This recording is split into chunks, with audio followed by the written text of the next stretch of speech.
Psikologi Gestalt merupakan salah satu aliran psikologi yang mempelajari suatu gejala sebagai suatu keseluruhan atau totalitas. Data-data dalam psikologi Gestalt disebut sebagai fenomena gejala.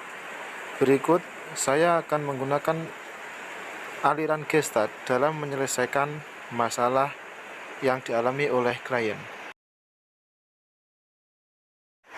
Konseling ini dilakukan dengan klien yang bernama Yusuf Effendi. Dia adalah murid SMA kelas 10 MIPA. Akan tetapi, sesungguhnya dia ingin sekolah di SMK. Karena disekolahkan oleh tantenya, dia tidak berani membantah apa yang disuruh oleh tantenya. Dia mengalami ketakutan ketika ingin berbicara kepada tantenya mengenai keinginannya memasuki SMK. Berikut adalah cuplikan video yang saya buat. Assalamualaikum Pak, selamat pagi. Waalaikumsalam. Ya, selamat pagi. Silakan duduk, Pak Yusuf. Iya Pak, terima kasih. Di sini saja saya. Oh, apa kabar hari ini? Alhamdulillah kabar baik Pak. Syukurlah kalau kamu baik-baik saja. Kesini menemui Bapak, apakah mau ada yang dibicarakan? Iya Pak, terus terang saja. Sebenarnya saya ada sesuatu yang mau saya bicarakan dengan Bapak. Itulah saya datang kemari menemui Bapak. Oh, bicaralah nak. Bapak akan mendengarkan apa yang kamu ceritakan. Segala masalah yang Yusuf alami, karena dalam proses konseling itu ada asas kerahasiaan, jadi saya bisa menjamin hanya saya, Yusuf, dan Tuhan yang tahu. Silakan nak. Jadi begini Pak, saya ada masalah dengan tante saya. Oh ya, terus? Sebenarnya saya masuk ke sekolah ini bukan karena keinginan saya Pak.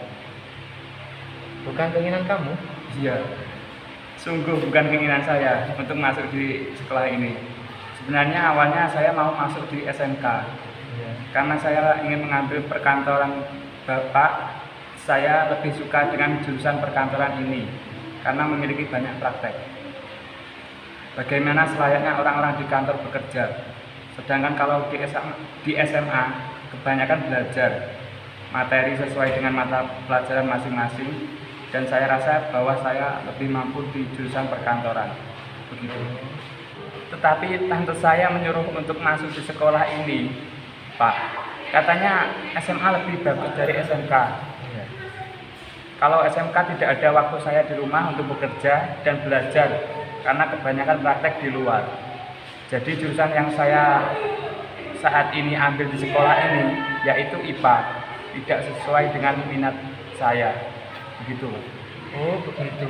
Kalau memang Nak Yusuf bahwa itu tidak sesuai dengan minat dan kemampuan yang kamu miliki, terus mengapa Nak Yusuf tetap menuruti permintaan dari tante kamu untuk masuk ke sekolah ini? Kalau itu begini Pak, saya tidak berani menolak permintaan tante saya. Karena di sini saya tinggal dengan tante saya dan tante saya lah yang membiayai uang sekolah saya. Gitu. Saya takut ketika saya nekat untuk masuk di SMK nanti tante saya marah dan tidak mau membiayai sekolah saya. Karena tante saya itu orangnya keras juga. Oh begitu. Maunya apa yang dikatakannya itu harus diikuti. Sedangkan mau mengharapkan orang tua di kampung saja keadaan ekonomi tidak mencukupi. Begitu. Ya dari cerita kamu tadi, rasanya sekarang ini kamu jengkel dengan diri kamu sendiri karena tidak bisa memberanikan diri untuk masuk di SMK. Begitu ya? Iya begitu Pak. Bagaimana sih saya tidak jengkel kalau saya harus menuntut ilmu di sebuah sekolah yang jurusannya saya tidak minati. Otomatis nanti saya akan lebih cepat bosan dalam belajar di sekolah tersebut. Oh, jika Bapak alami hal yang sama dengan Nak Yusuf, pasti Bapak juga merasakan hal yang sama seperti yang kamu rasakan saat ini. Lalu apakah apa yang Nak Yusuf bisa lakukan selanjutnya? Dengan itulah saya datang kemari untuk meminta bantuan sama Bapak. Saya ingin berubah, begitu Pak. Berubah? Iya. Saya ingin sekali bisa mengatakan tidak pada tante saya. Saya ingin betul-betul mengembangkan minat yang saya inginkan. Tetapi saya tidak mau membuat tante saya marah. Jangan sampai nanti tambah mempengaruhi sekolah saya. Jadi dapat dikatakan bahwa sebenarnya kamu tidak mau menuruti kemauan tante. Kamu ingin mengembangkan minat yang kamu inginkan atau yang kamu impikan. Tetapi di sisi lain kamu tidak berani mengatakan penolakan kamu yang sebenarnya terdapat di tante kamu. Iya, benar Pak. Coba Bapak pikirkan, saya selalu menuruti kemauan tante saya tanpa memperhatikan keinginan saya sendiri. Sedangkan yang akan menjalaninya nanti kan saya sendiri Pak. Saya juga memiliki keinginan. Baiklah, jadi menurut kamu bahwa tante kamu senantiasa memaksakan keinginannya untuk dituruti atau dilakukan, tidak peduli dengan apa yang kamu inginkan, dan sampai saat ini kamu tidak berani untuk menolaknya. Apa kemauan tante kamu? Karena melihat kehidupan sehari-hari, tante kamu orangnya sangat keras dan apa yang diinginkan harus dilakukan. Begitu ya? Iya Pak. Apakah sebelumnya kamu pernah menolak keinginan dari tante kamu?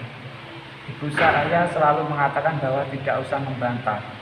Ikuti saja kemauan tante kamu. Dia bilang begitu Pak. Karena kalau kamu nekat, bisa saja nanti kamu tidak bisa melanjutkan sekolah lagi. Yang akhirnya membuat saya tidak bisa menolak. Saya hanya terpaksa mengikuti kemauan tante saya Pak.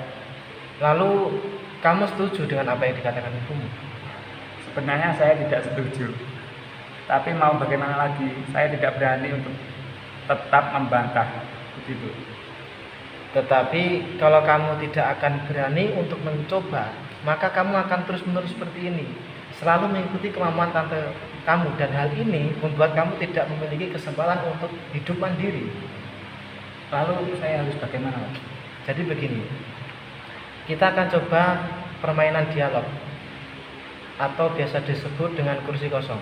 Karena di sini Bapak melihat bahwa saat ini kamu merasakan dua hal yang saling bertentangan, yaitu pikiran untuk ingin mengatakan tidak pada kemauan tante dan memiliki pemikiran takut untuk melawan tante kamu. Padahal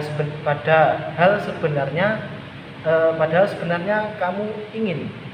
Apakah benar? Iya Pak.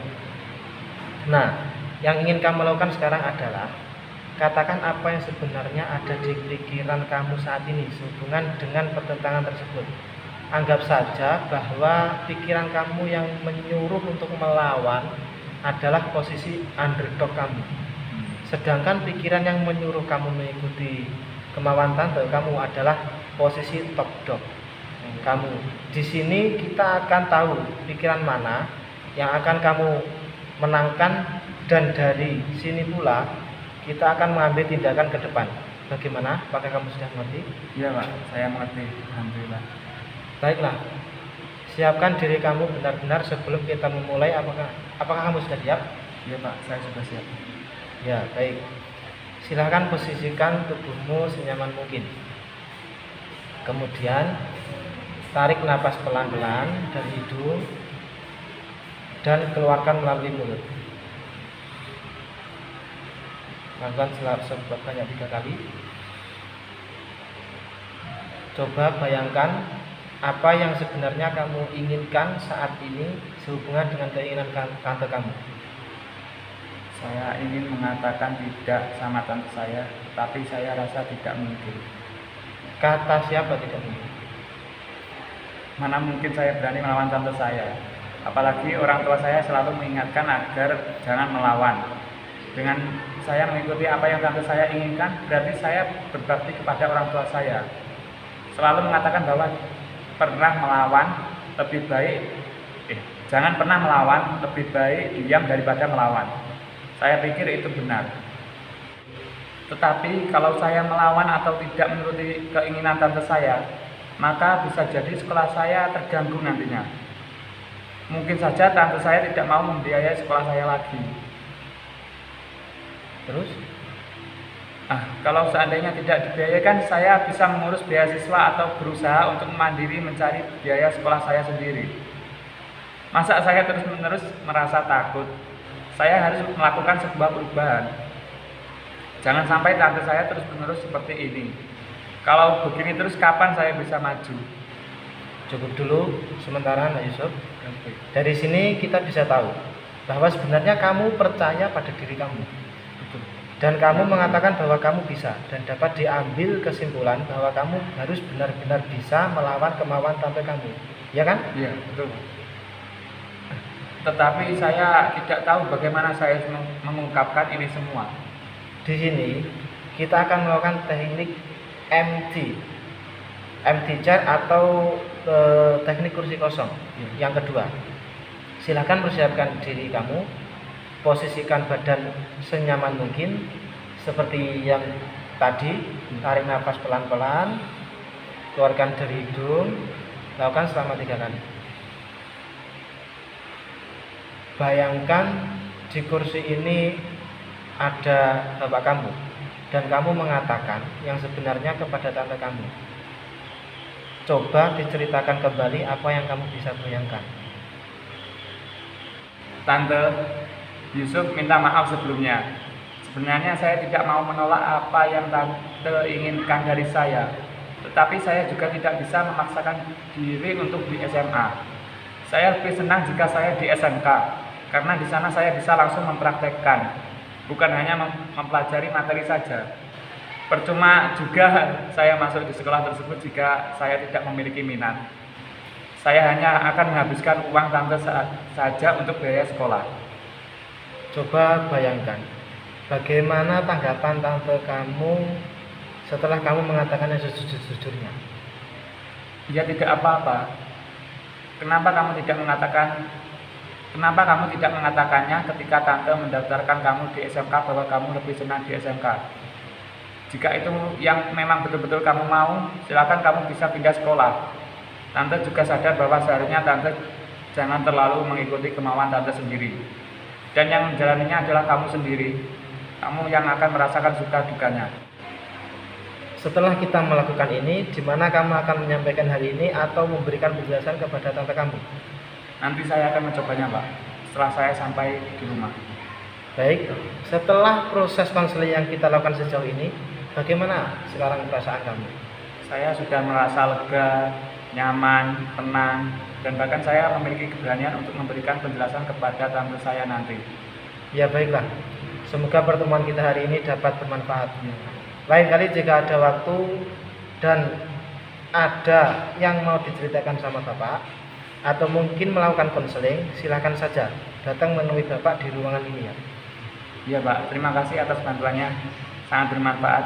Saya mau pamit dulu ya Pak. Selamat pagi Pak. Baiklah Nak Yusuf, selamat pagi, semoga baik-baik di jalan. Ya, terima kasih. Terima kasih telah menonton.